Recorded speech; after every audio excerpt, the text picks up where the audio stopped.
So it's Lazarius with Palmetto Mortgage Group, and this is also Olga right here.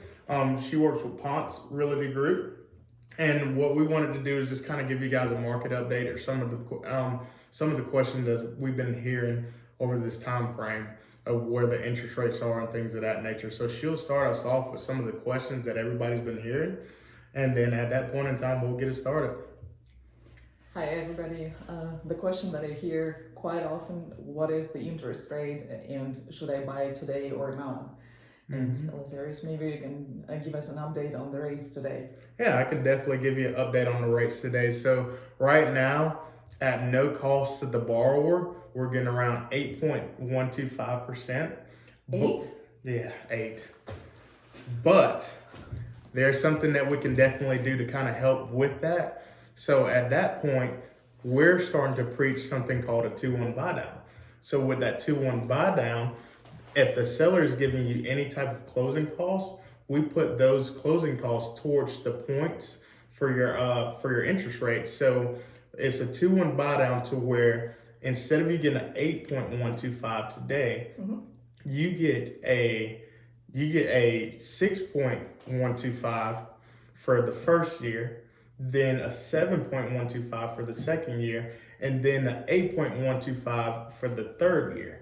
And it never goes over that rate that we locked you in at. So how much would you pay? Can you give us an example how much it would cost to have? Yeah, so typically it's 2 points onto your loan amount.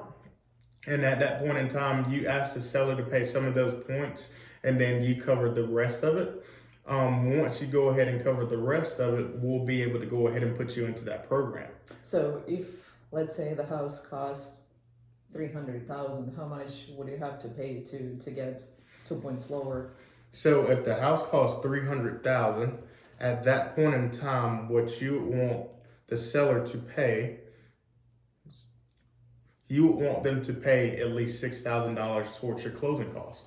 Okay, so 6,000, and is there any limit to how much the seller can pay? Yeah, so typically with a conventional loan, they can't pay more than 3% of the loan amount. Okay. So at that point in time, you can ask for a little bit more. You can ask for 3%, but at the same time, with the likelihood of where the market is now, it's easier to go ahead and go with 2%. Okay. Is there any other way to lower the point? Yeah, so if the seller isn't giving you any type of closing costs or anything like that, what we can do is just look at the points, the discount points, and then once we look at the discount points, we can figure out what's going to be the best for you in closing cost wise, and then also what's going to be best for you payment wise. But the thing here is that typically right now everybody kind of knows that we're in a recession. And with everybody knowing that we're kind of in a recession, typically interest rates get better once the recession comes out. So typically you start to see interest rates start to come a lot better, full circle around. So they are projecting for the interest rates to be around 4.5 to the 5 within time frame of the summer. So at that point, so the point is probably if you go under contract today, start building the house, I guess you can get a lower rates once you close on the house, right? Because the build time is 6 to 8 months. So. And you're exactly right. So at that point in time, once we're able to lock it in, if it's a builder, once we're able to lock it in, we might be able to lock it in at a lower interest rate than what you're getting today. It just depends on where the market is. But once we figure out where the market is at that point in time, we're going to try to get you the best interest rate possible. Gotcha. Can you explain the points to those who just started thinking about buying a house and they don't really know what it is, and maybe you can go into details on that?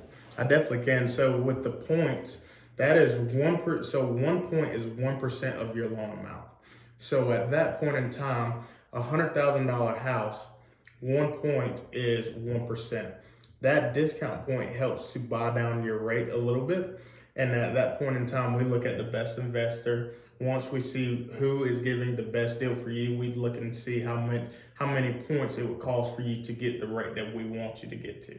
Gotcha.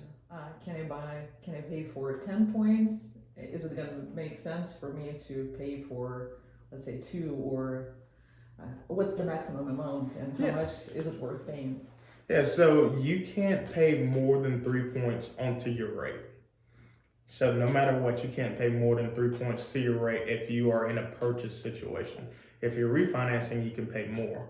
But for this conversation, you can only pay 3%. Can you give me an example? Yeah, I can definitely give you an example. Let's say I'm buying a house that is, again, 250, Mm-hmm. and the interest rate, I have a good credit, and it's gonna be 8.125, you said, right? Mm-hmm. And then I can do what? Pay for 3 points? Mm-hmm. Okay.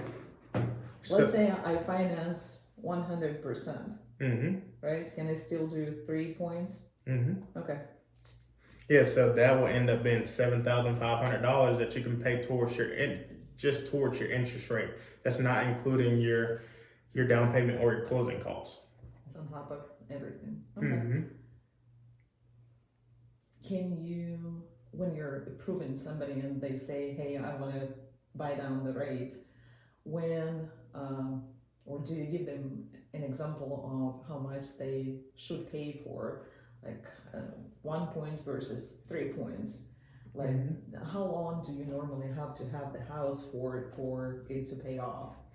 So that's called a break-even analysis, and what we do is look at the price of the house, how long you feel like you will stay in that house, versus the cost of how much it costs to get that rate. So at that point in time, if you're looking to possibly refinance this house down the road, or let's say for instance within 12 to 18 months, it makes no sense for you to pay more in discount points because you're paying towards something that you're going to refinance anyway. So at that point in time, I do a break-even analysis just to kind of see how much time frame it's going to take for you to pay off to where that point is. But right now in the market that we're in, we're trying to get people to pay as little points as possible because we know that we're going to refinance once we come around that summertime. Okay. We're hoping, right? We're hoping. Nobody knows. Fingers crossed. Yeah, you're right.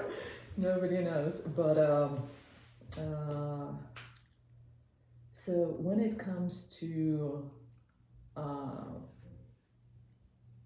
lower price versus lower rates, do you think people should wait until the prices go down to purchase, or should they move forward and buy now and refinance later?